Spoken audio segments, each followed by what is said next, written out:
kocapo ing suwan ing pagler anggih wis ngabyantara suci jejut eten janggut astanira wis ambit belampit suwan wonten ngarsa dalem ingkang sinuhun punika to ingkang putra Diparyana ingkang nasih Raden Durgandana.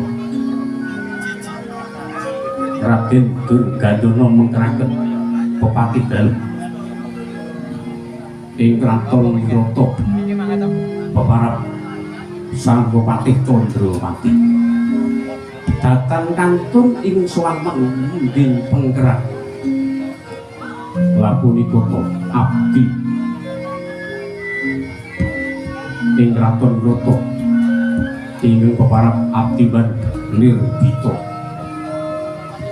kasambetan para kawula ing Purwadyabala datang kantun nayakani proji mantri bupatri Tanewu Riyawadana Lurah Betul Jajar Margana manika-nika mawarna-warna katon edlan bagi swanipara Wadyabala ing para kawula ing saking saloko swasa kencana sora dipating karya patinggal ucap anggep bae pananggilan yen to Kacandra Bindawana kang karep bungsa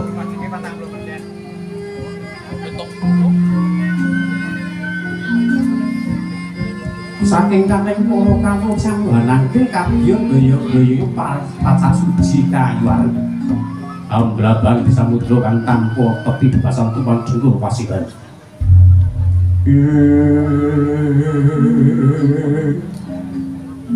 rep tiga berbareng dateng wenten bani walang alsi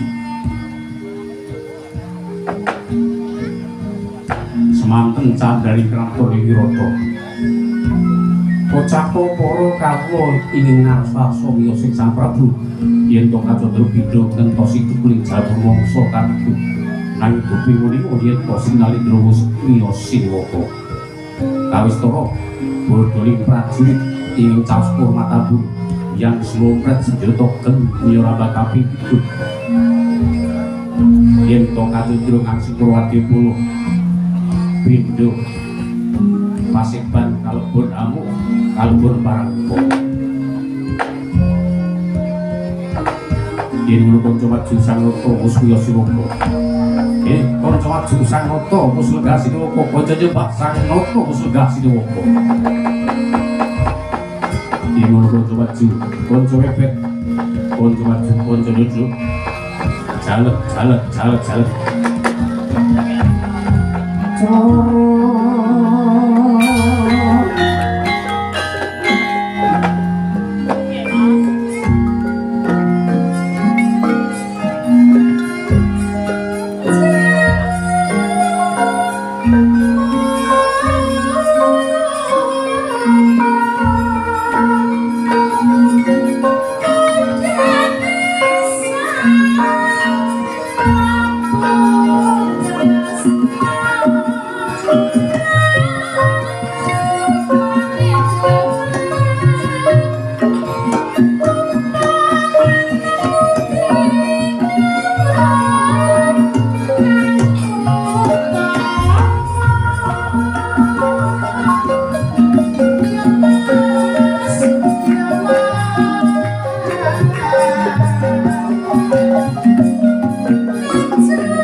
ingkang luput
yang sasongko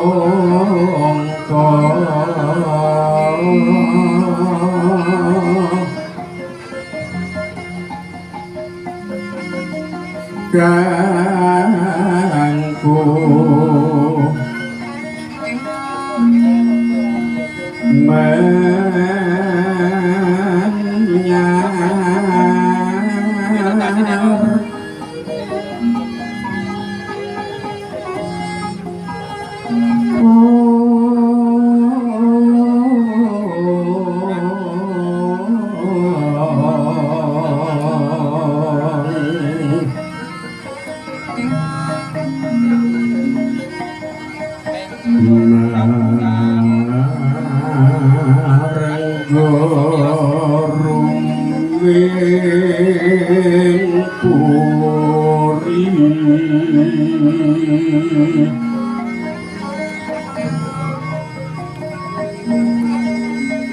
mangkin tanpa siring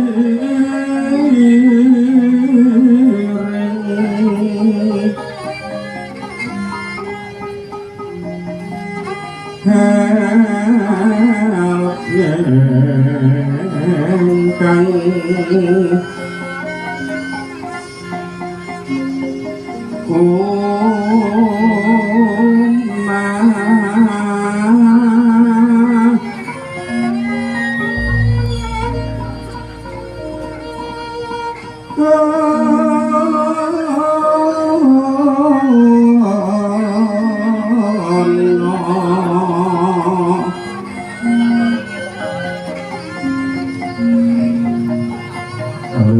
Mas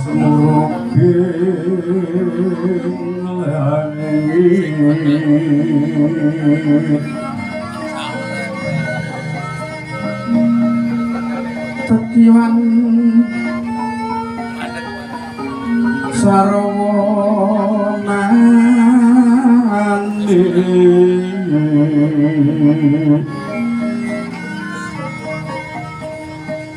ta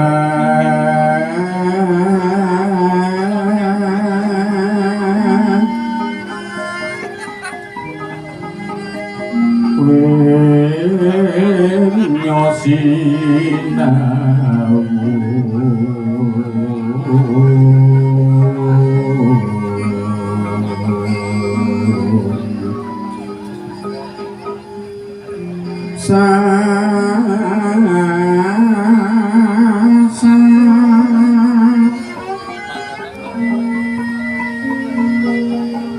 Ler sekar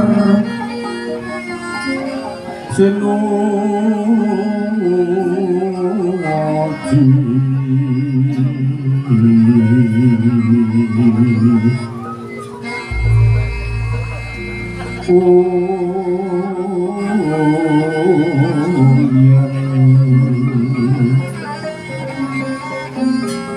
sang garo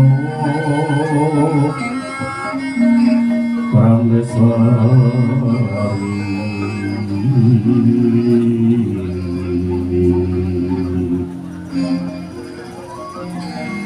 sang nata durganda pati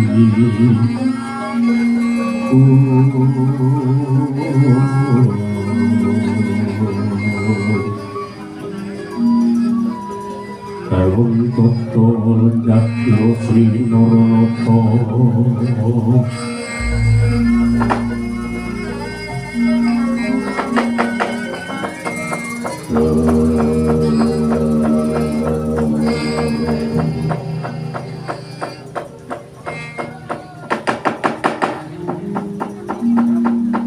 Yoto seding kang siliwaka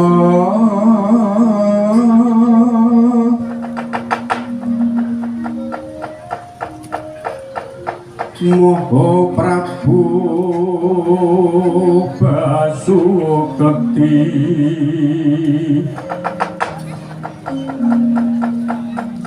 Prastiseng dampar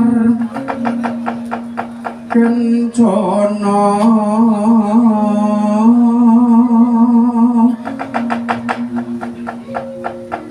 asrengganing busana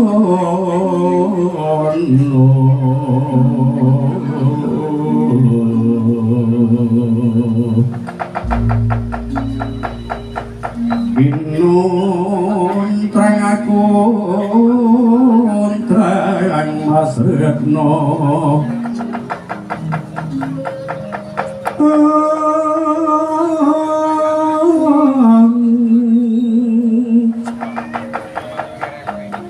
Yaya Yuan Bathara Indra siniwa ing Kenjumaya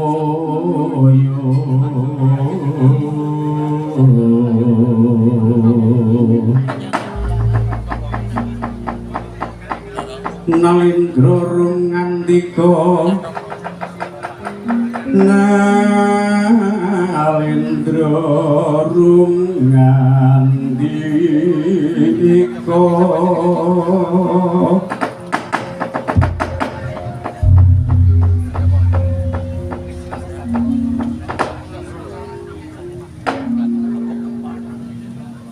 miwan Sukman Turmanik sasmitaning sun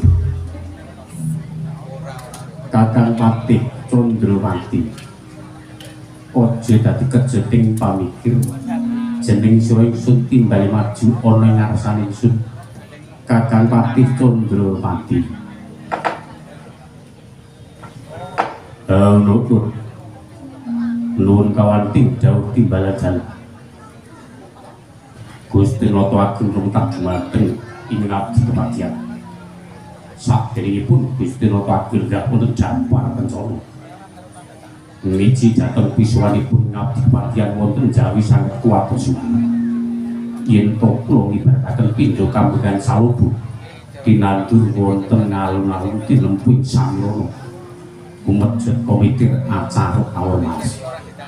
Ningali tatip mboten sumrep sangkani gelar raos manakula kabeh genebaing Simolpati nubruk ing Mangtuna ning sasampunipun Kanjeng Dewaji miji dhateng biswanipun ngabdi bilih tata titi tentrem manahku kados sirang tirta wayu sridi kejujukan kencana keblabaran samudrawadi kejawi sawenika nuwun kepareng ing ngabdi ngaturaken sembah pangabekti mugi kunjuk wonten sang andhap padha mawantu-wantu nuwun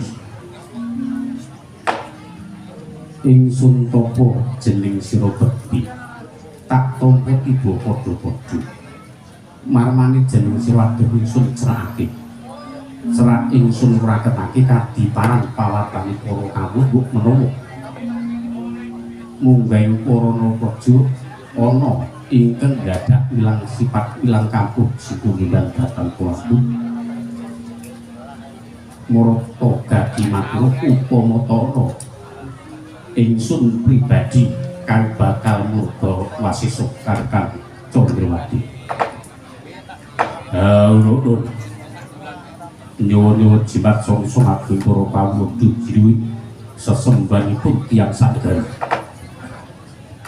Engetipun ngabdi boten wonten medhaipun para kawula minggahipun para narapraja.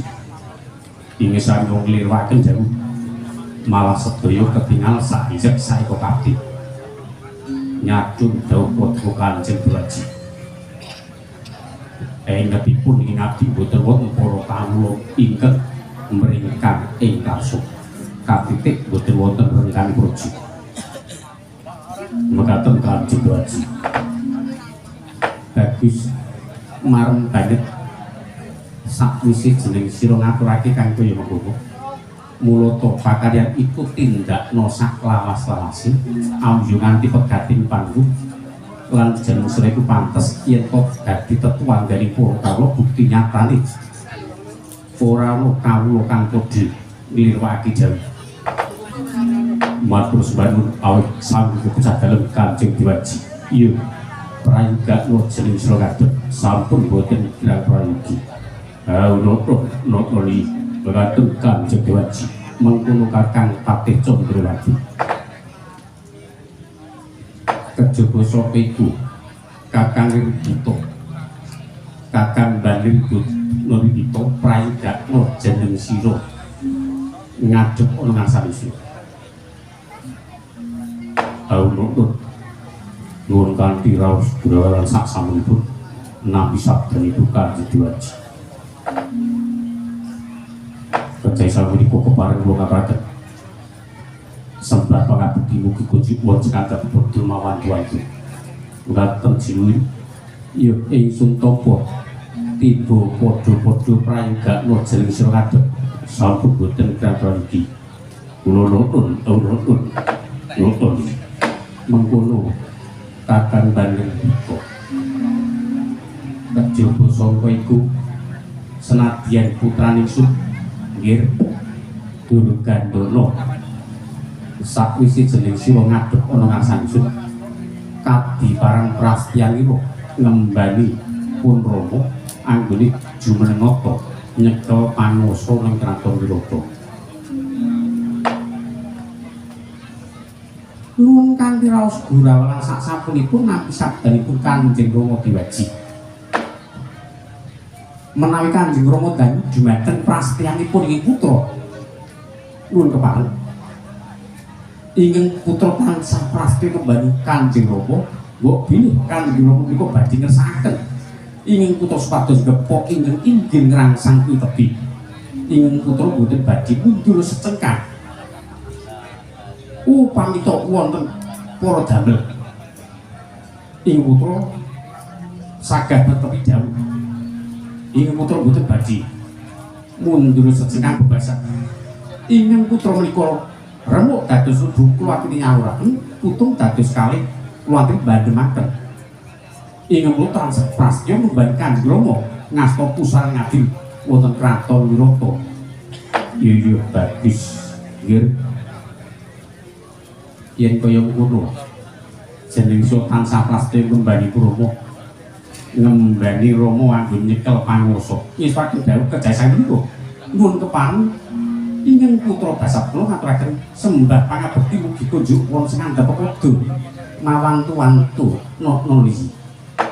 Ya ya ingsun tampa ora ngerti dia pangestu dening tumuli tampan nggih. Durgandana. Nun kapundi wenten saka dadosaken jimat paritis caya cahya lan saged muwahana gawa leksana. Mengkono prayogakna jeneng Sirasawan. Sampun boten kirang prayogi. Mekaten Kanjeng Rama, iya mengkono Durgandana. Kejaba sangka iku mula tari kalgan iki Kuntama nganake Paswana. Mergono bab sing kudak rembug marang para kadang luli marang para keluarga. Yaiku babagan Mbak Ayunira putraning Sun Durgandini. Iki Nakalasmana yen to pun Rama iku sak nyatane wis sak rembug marang bapa guru ningsun yaiku bapa penemban bapa Begawan Sakri ing lenggah ana pertapan Giri Sarangan ya pertapan Saptoarjo iku bapa guru ningsun. Panjenengane bapa Begawan Sakri iku kagungan putra yaiku pendhita muda ing kekasih Bambang Palasara. Lah Nakalasmana usak rembug marang ingsun yen to Mbak Ayu Durgandini iku bakal tak jodohake marang putrane Rama Begawan Sakri marang Bambang Palasara. Mengkono nanging tak ngibaratake sing jenenge anak widok iki pancen kena dibarak paribasake satru mungkin cangklaan. Yen kurang bejo dadi wong tuwa duwe anak widok kuwi bisa napuk mukane wong tuwa sing tanpa ketara. Iki kejaba saka iku sabanjure najan ingsun iku sak nembug marang Rama Begawan Sakri nanging isih akeh para perlaman raja-raja saka Mancagara sing padha ngayunake Mbak Ayu Durgandini. Tak ibaratake kraton Wirata kaya dene udan layang jeblok mangsi. Mongko para pelamar oke-oke padha ditolak wantahan karo Mbak Ayu. Lah sing tak kuwatirake yen mengko-mengkone bakal ana raja tantri maning para nalindra Mancagara sing ora nrimakake mergo rumangsa kecocok pamikire lan penggalihe mergo ditolak marang Mbak Ayu. Sing tak kuwatirake bab iku. Sakmenika kepaning putra badhe unjuk aku. Lajeng sakmenika Kakang Mbok Durgandini niku sampun lenggah wonten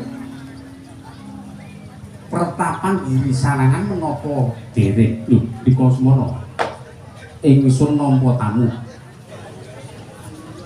yaiku tamu kelangenane Bapa Penemban Sakti ing ngawujud Garuda Kukila wujude iku kelangenan ing pertapan Giri Sarangan sing kena diarani peparak ing kono Wulungandaka lan Peksi Gagak Seta. Lah sing sowan iku Peksi Gagak Seta diutus marang Rama Penemban Sakti ing sini bakal boyong Mbak Ayu Durgandini usana Mbak Ayu tak ulungake. Mergo pengendikane Rama Penemban Sakti are kalgan iki yen to pendhita muda Bambang Palasara iku kindran tanpa taloro. Manut dhateng pengendikane Rama Penemban Sakti bakal bisa timbul yen to ana pambayane putri saka kraton Wirata yaiku Mbak Ayu Durgandini. Mula rikala semana Mbak Ayumu tak paringi marang Gagak Seta. Gandeng ing kono Gagak Seta wujude Santo Iwen perkewet anggone bakal amboyo. Mbak Ayumu tak ladai cupu, tak lebokke cupu wusana cupu iku isi Mbak Ayumu Durgandini diboyong karo Gagak Seta nganggo cara dimut.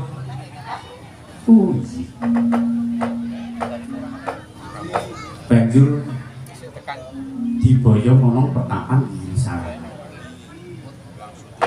Lah sakwise kaya ngono para penglamar Mancanegara iki sing padha ngayunake yen ana tantrimane para raja sing ora nrimakake mergo pambuh Mbak Imu ana pertapan Girisarana yul mengko-mengkoni kepiye. Nuwun kepareng Kanjeng Rama mboten sah gadah raos kuciwa lan kuwatos. Narapraja wonten ing rata menika langkung digdaya jalaran sampun dipun glowentah anggenipun samya ulah pidaning kaprajuritan langkung Siwa Mbanir Gita menika gurunipun peperangan. Siwa Patih Candrapati ugi prigeling ayuda. Kula kemawon inggih saged merantasi damel menawi wonten saraka badhe bedak negari Wirata. Ya bagus. Nanging bareng ana kahanan kaya mengkene penggalih dadi mandeng kaya dene ketutupan ron salban mengkono ki.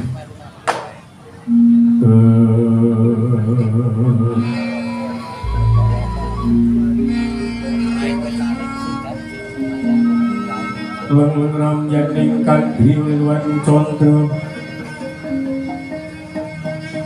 katengan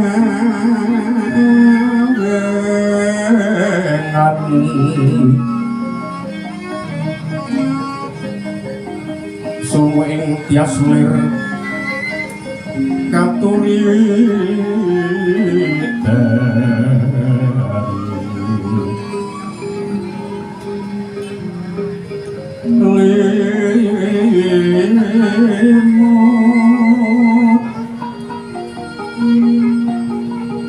kapiyatanmu roji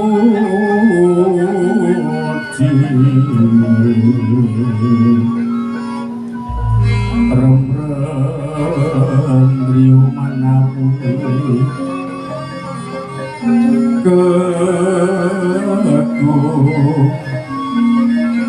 bumi yang wisiso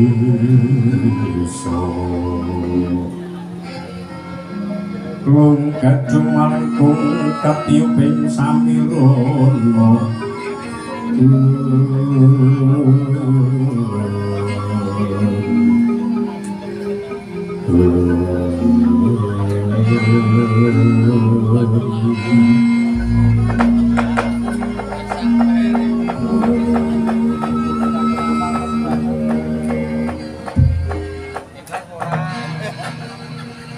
mengkono kamangka sakwise pun Rama maringake Mbak Ayumu nganggo cupu mung digawa marang Santo Iwen wujude si Gagak Seta kaya dene ora mentala mergo ing kono Gagak Seta wujude Iwen yen ana apa-apa sing kelangan njupun Rama tak ngibaratake najan tak paringke nanging penggalipun Rama kaya dene ninggal bocah ana pinggiring jurang melang-melang. Lah sakmenika ngaten. Gandeng Kanjeng Rama menika sampun maringaken Kakang Mbok Durgandini menapa kepanen ing putra badhe muka.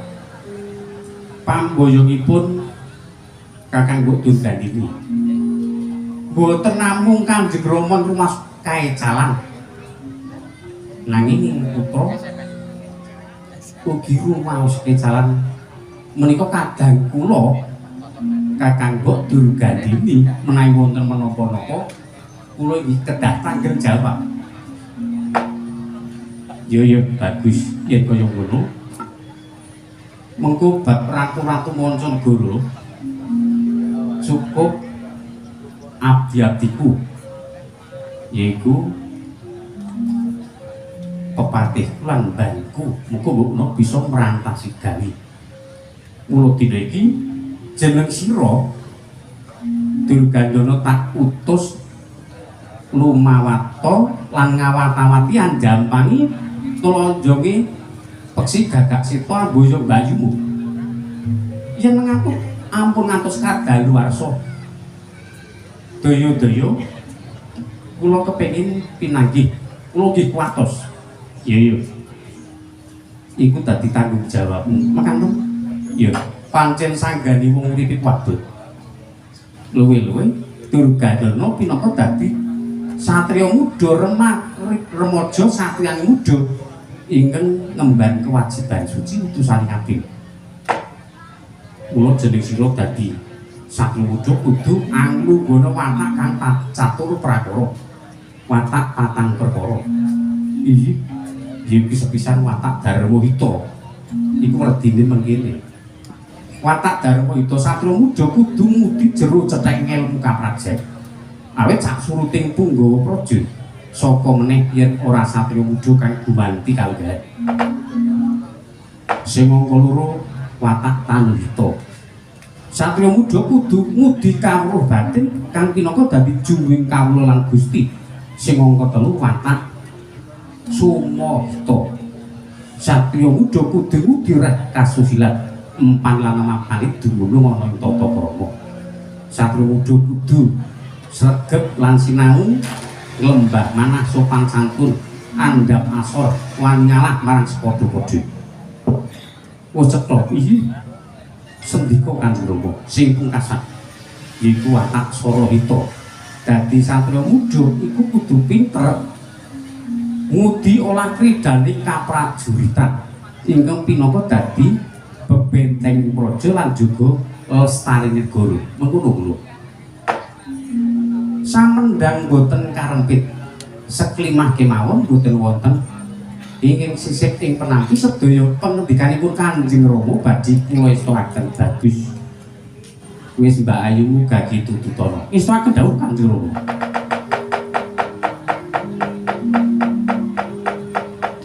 Sidhem jroning pasowanan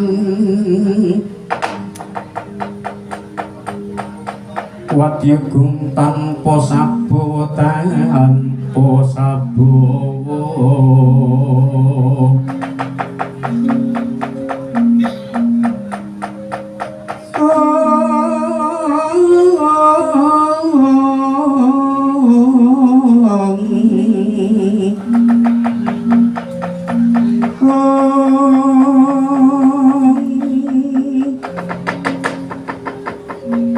kapraban sang Nalendratama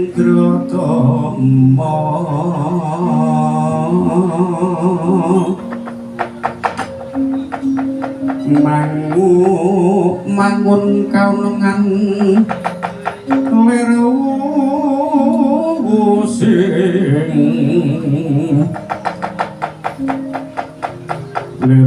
sing aduka cipta Putih Mandana raras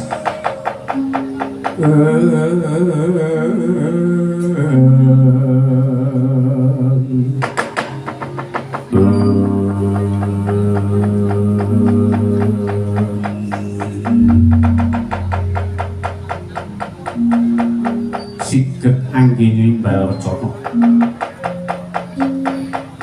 nata agung ing Wirata utusan kang putra Raden Durgandana nanging Raden Durgandana dereng ngantos lengser sami pasowanan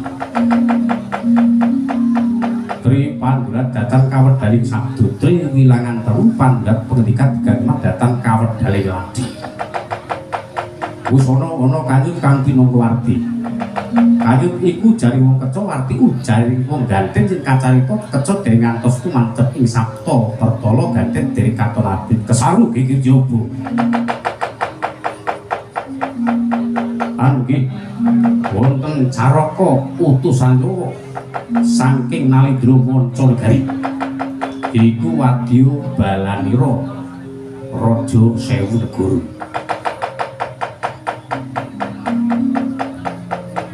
Minggah setinggil binaturata kraton Wirata mapan ing kono Nalindra tanah sabrek kurang duga lan prayoga ngungalaken jajanira nganglungaken jangganira. Minggah setinggil gaya Gajapyana Daya Gajapyana tamu Gajapyana Daya Gajapyana tamu Gajapyana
Tutaning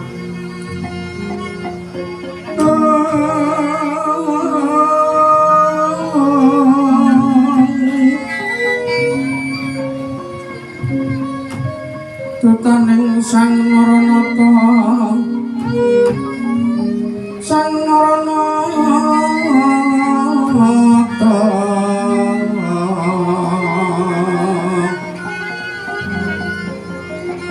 kekamping Purwanda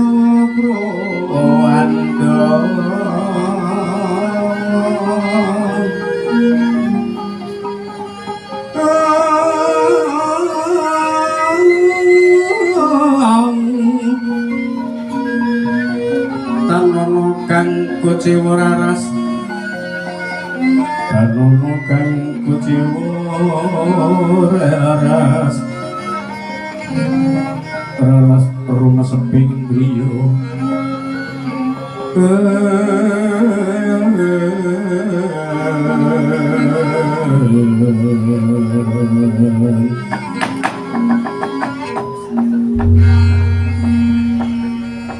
Yen suk mantara mandi saspitaning sunggir putraning sun Durgandana kula Kandrama jeneng sira durung nganti lengser saka pasuwanan lha iki malah ana ratu katitik saka agemane iki ratu iya kados boten badhe pangling menika Nalendra Mancanegari iya yen katitik iku raja tanah sabret ketok ning gagah perkoso ana sing gedhe dhuwur ana sing lemu setora tau prihatin iya cobi dipun ngendikani iki mawon menggah kersanipun mengaten Kanjeng iya mengkono nggih Durgandana mangke to pisanan nuwun kepareng kula ngaken kadah budhe dhateng panjenengan sedaya ing sampun sami rawuh lajeng sampun lenggah kanthi prayogi panjenengan sedaya nuwun kepareng ing neraka badhe ngaturaken pambagya Panakrami sak sampunipun lenggah kanthi prayogi aturan Panakrami sak pratanipun Yayi Prabu mekaten ya oke jagat diwo matur katedo kali gawurdu sih Panakramanipun Kanjeng Rama nuwun sewu nadyan panjenengan menika ngaken kadang wudhu ngendikanipun Yayi Prabu dhateng kula nanging panjenengan tetep badhe kula aken pinaka dados tiyang sepuh kula yen kepareng kula badhe matur dhateng Kanjeng Rama jalaran kula menika badhe suwita dhateng panjenengan mangke-mangkenipun kula badhe ngayunaken putri putra Paduka lajeng panjenengan suka pembagya dhumateng ingkang putra awit saking pangestu dalem Kanjeng Rama bilih sowan kula iku mangke karajan kejasa menika nuwun kepareng kula ngaturaken sembah pangabekti mugi kunjuk